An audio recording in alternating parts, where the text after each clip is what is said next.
नमस्कार प्रेक्षकांनो, स्टार प्रवाहावरील लग्नानंतर होईलच प्रेम या मालिकेच्या पुढील भागात आपण पाहतो की जीवाने काव्याला लिहिलेली चिठ्ठी वाचलेली असते आणि त्यावरून ती जीवाला डिवोर्स देण्याचा निर्णय घेते. जेव्हा जीवा हे समजते तेव्हा तो चिडून विचारतो, तू ती चिठ्ठी का वाचलीस? ती तुझ्यासाठी नव्हती. आणि इतकंच बोलून तो थांबतो. यावर नंदिनी अचंबित होऊन विचारते, का? म्हणजे ती चिठ्ठी कोणासाठी होती? पण जीवा काहीच उत्तर देत नाही. दरम्यान दुसरीकडे काव्या झोपलेली असते आणि पार तिच्याजवळ येतो. तो तिला सांगतो, काव्या, आपण पहिल्यांदाच कोर्टाची पायरी चढत आहोत. पण खरं तर माणसाने कोर्टाची नव्हे तर मैत्रीची पायरी चढायला हवी. मी तुझ्यासोबत मैत्रीची नवी सुरुवात करायला तयार आहे, असं म्हणत तो आपला हात तिच्यासमोर पुढे करतो.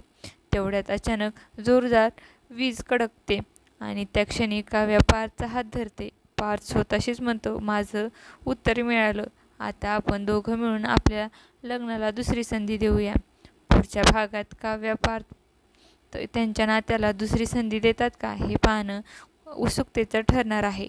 तुम्हाला जर आपला व्हिडिओ आवडला असेल तर चॅनलला लाईक, शेअर आणि सबस्क्राईब करायला विसरू नका. धन्यवाद.